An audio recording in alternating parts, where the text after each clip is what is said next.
Right. Hello, everyone. My name is Melissa Cruz. I'm an editor and writer here at the American Immigration Council. Thank you for joining us today for a screening of Yellow Rose. And we'll have a conversation here about the film and about sort of immigration policy that ties along into the film. If we want to, I'll start and pass to Cecilia. You want to introduce yourself? Thank you, Melissa. Hi, I'm Cecilia Mejia. I am the producer of Yellow Rose. Thank you so much for coming to the screening and for keeping the story alive. The story of Yellow Rose has been a labor of love for the entire cast and crew, especially the writer-director, Diane Paragas. She's been working on this film for many, many years. I came on like a little over 10 years ago. So it took us a long time to really put this film together, but what at the heart of it was this passion to tell this immigration story from a community that is often not talked about, especially in this space. The Filipino American community, which is the third largest immigrant community in the country. And so I know it's just one story out of many, but we did our due diligence, we did our research, we spoke to people, and we tried our best to tell a genuine story, which I think is really relevant to now and still continues to be relevant with immigration being such a it's an issue that hasn't been quite resolved yet, and I don't see it being resolved anytime soon. But it's not a new issue by any means, and it's something that needs to be told, and that we need to see more and more stories like this. So I'm really glad that you guys are getting to watch it today and having a conversation about it.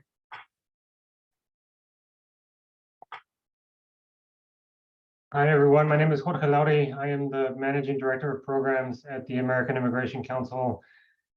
Big fan of the movie, and I'm excited to be here to talk about some of the really important issues that it centers. Awesome. Well, thank you both. We'll just go ahead and jump into the first question.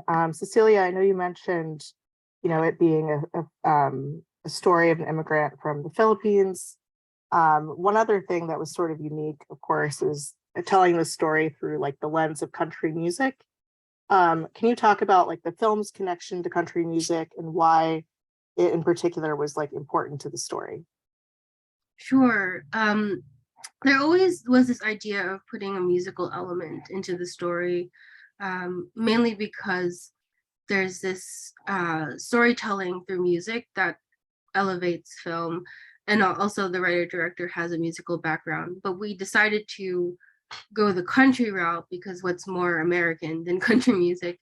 And this idea of how country music of old, actually not the newer country music, but of old, tell stories in a way is very poetic, which is a lot of the ways that old songs in the Philippines are composed. So there's this storytelling aspect to it. And originally there was a scene that had been written in that actually had the father, Rose's father, hand over his guitar and really introduce country music to her, because his dream had always been to be in America, to bring his family over to America. So that was that scene, but we chose to take it out. But you still see that sort of carry over, how that's sort of also a connection to her father. The idea of connecting through music. Sorry, there's an airplane. But I think really the idea of it being very American, yet she's not quite American, was this just to juxtapose those two things. It was really why country music was a big heavy choice in telling the story, and it's also a character in the film as well. So you see how every choice she makes has something to do with her bond with music. Yeah, that's great. Thank you. So for Jorge, early on in the film, we see Priscilla Garcia, Rose's mother, apprehended by ICE. Now, would ICE still consider someone like Rose's mom a priority today, given like the court battles facing President Biden's enforcement priorities? Yeah, so that's a great question. the impact of immigration enforcement on communities is something that this country has grappled with for some time now, and the approach that we have taken has frankly varied by administration. And the Biden administration has tried to set enforcement priorities to limit the pool of people who could be subject to immigration enforcement around the country. This isn't something that's new. Trump had his immigration enforcement priorities, so did Obama. And the idea, at least when it comes to the Obama and Biden era priorities, is that the population of undocumented people across the U.S. is just so large that and that so many people have been in the U.S. for such a long period of time. The vast majority of undocumented immigrants in the U.S. have been here more than a decade, many of them actually more than 15 years, and are otherwise law-abiding, that it doesn't make a whole lot of sense to target them for enforcement actions. We won't ever get to the point where we are able to round up and detain and deport every single undocumented person across the U.S. That's just not possible. But also targeting everyone is something that would be enormously harmful to families and to our communities and our economies as well. So there's been this effort to try to limit this, right? To redirect the attention of our immigration enforcement system. But unfortunately, a small number of states like the state of Texas, Louisiana, Arizona, they've been very aggressive and challenging. Quite frankly, many of the changes that the current administration has tried to implement to make to the system that are intended to make to create a better environment for immigrants across the U.S. And the enforcement priorities that were outlined by this administration are not, they've been tied up in litigation and they aren't in effect. So while Rose's mother would not have been likely not have been an enforcement priority while they were in effect, it's now really up to ICE personnel and local ICE offices across the country to figure out, to determine whom to target and when. So the answer really is that Rose's mother could quite possibly be targeted for enforcement in the current environment, depending on where she lived. This isn't the way that it should be. The Biden administration has tried to do some good things, but they've been hamstrung by the courts in many ways.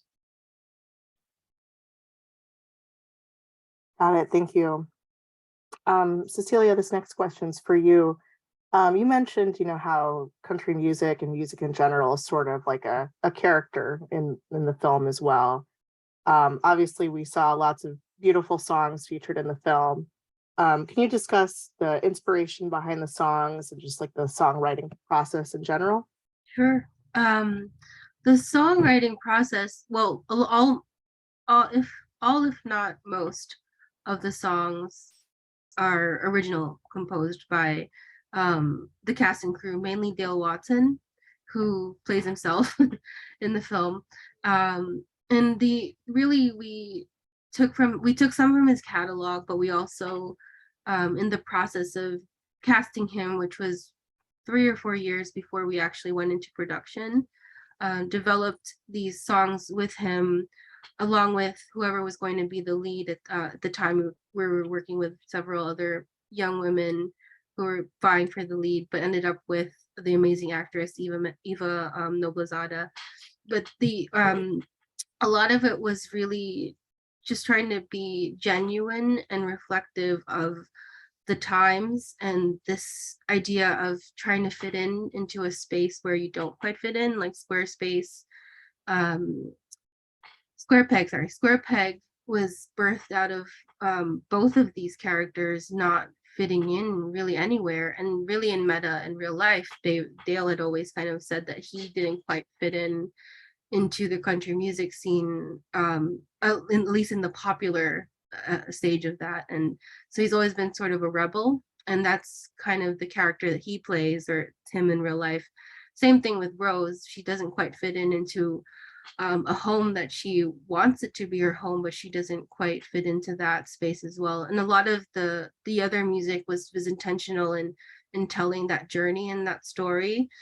We actually chose a really old Filipino song to play in between the scenes with the mother, and that was also very intentional about telling their journey, because their mother's journey is really as important as well, to have the Philippines really being her home, but having to sort of adapt for her daughter and for her husband, and having to really find her place. So the whole through line with the music is finding your home, finding your place, trying to understand your circumstance, which is funny. One of the songs is called Circumstance, and they sing it in the film. And a funny story about that was Dale actually heard me speaking about about immigration policies and all of these different things, trying to give Eva give a bit of context of what her character would be.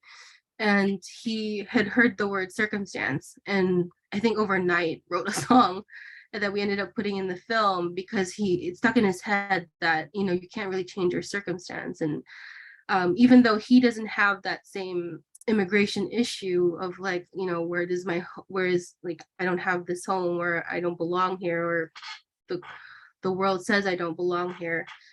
His character and he himself has quite felt like, he's been placed into different circumstances, and he's had to deal with it and figure out his way, and his way is through music. So it was really intentional. We were very, genuine about what we chose, and the director, Diane, was really adamant about it being reminiscent of old country music, like I said before, this idea of storytelling. And